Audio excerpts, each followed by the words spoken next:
Hi, it's Mr. Anderson, and in this video I'm going to talk about the Hardy-Weinberg equation, which is an equation that's used to determine the frequency of genes in a population. Before we get to the equation, let's define a few terms.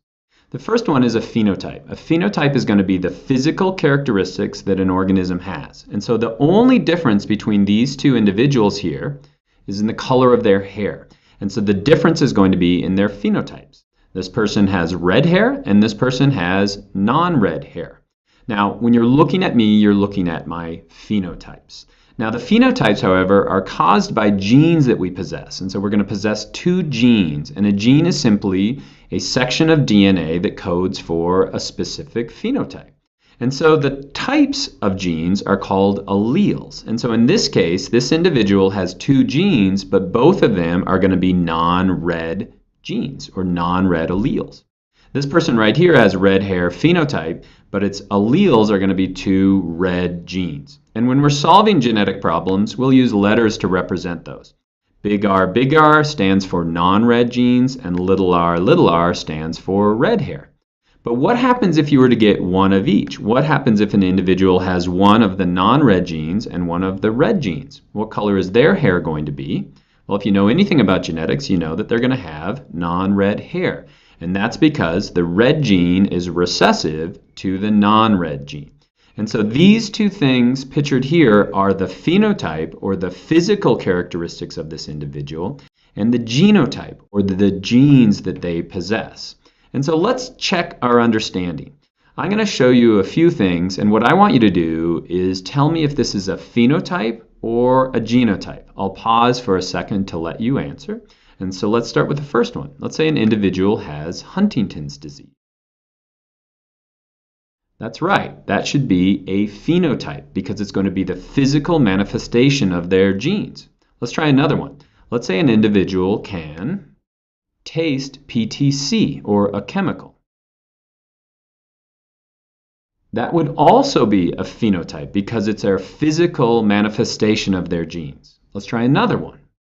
Let's say an individual is a carrier of cystic fibrosis. That would be their genotype. Now, what that means is that they're carrying one cystic fibrosis gene, but we couldn't see that by looking at them. In other words, they're not going to have cystic fibrosis, and so this would be a genotype. And when you're solving problems related to Hardy-Weinberg, it's important that you figure out right away, are we talking about a phenotype or are we talking about a genotype? Now, the way I like to explain alleles and how genes interact is using socks. And so basically, you might think of it like this. If you have a red sock, that's like having an allele for red hair. And if you have a non-red sock, that's like having an allele for non-red hair. And so basically, an individual is going to have two copies of a gene. And so if you have two red genes, then you are going to have a genotype of red.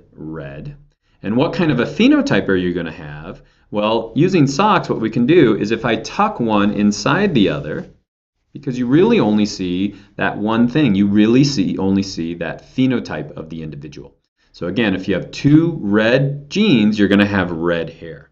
Likewise, if I have two non-red genes, what color hair are you going to have? Well, let me tuck this in to make our phenotype. Basically, you're going to have non-red hair. And so that's pretty easy. Two red genes, you're going to have red hair. Two non-red genes, you're not going to have red hair. But what happens if we were to have an individual that has one red gene and one non-red gene? Well, since this one is dominant to this gene, that basically means that this other gene is going to remain hidden. And so when we look at this individual, we can't tell what that other gene is. They're going to have non-red hair. And so if I were to pick up another individual and look at them, so this is their phenotype, this is physically what they look like, you don't know what this individual is going to have for its two genes because that other one is hidden. And until we actually pull that gene out and we see that, oh, this individual had one non-red and one red gene, we really don't know what their genotype is. And so it's very important when you're solving problems that we go to the individuals who have two of the recessive alleles.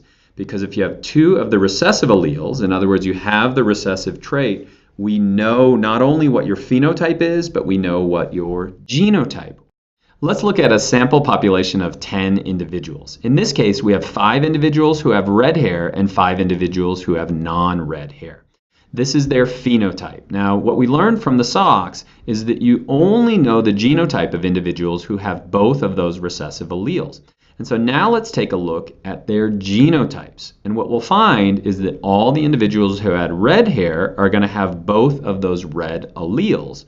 But if you have non-red hair, you might have one of the alleles for red and one of the alleles for non-red, or you might have both of those for the non-red allele. And so these are their genotypes. Now, the alleles in a population, when they're all combined, make something called a gene pool. So a gene pool is simply a collection of all the alleles in a population. And when you're solving these problems, it's important that you calculate the frequency of each. And so frequency is simply going to be a ratio, the number of those alleles compared to the total number of alleles in the population. And we use letters to represent these two frequencies. P will always represent the frequency of the dominant allele, and Q is going to represent the frequency of the recessive allele. So it's kind of hard to count these, so let me stack them up so we can look at them. And so basically what this means is that P is going to be the frequency of the dominant alleles. And so what was dominant? Remember, the non-red genes are going to be dominant. So if I count those, there are 6 of those non-red alleles divided by a total of 20 alleles, and so that's going to be 0.3. Q then is going to give us the frequency of the recessive alleles. Well, there are 14 total recessive alleles divided by a total number of 20, and so our Q value is going to be 0.7. And what you should notice right away, this is very important, that P plus Q will always equal 1. In other words, 0.3 plus 0.7 is going to equal 1. And in any problem that you solve, P plus Q will always equal 1. And that allows you to solve some tough problems. And so basically, let's get to the Hardy-Weinberg equation. Hardy-Weinberg equation is going to tell us the frequency of different genotypes in a population. And so it's written as this: P squared plus 2PQ plus Q squared equals 1. Now, lots of times when biology students are trying to solve problems related to Hardy-Weinberg equilibrium, they will simply try to plug numbers in and then solve this equation. And that's not how it works. Basically, P squared is going to represent the frequency of the individuals in a population that are homozygous dominant. Now, that's a new term. What does it mean? They have both copies of this dominant gene. Q squared is going to tell us the individuals who are homozygous recessive. That means they have both copies of the recessive gene.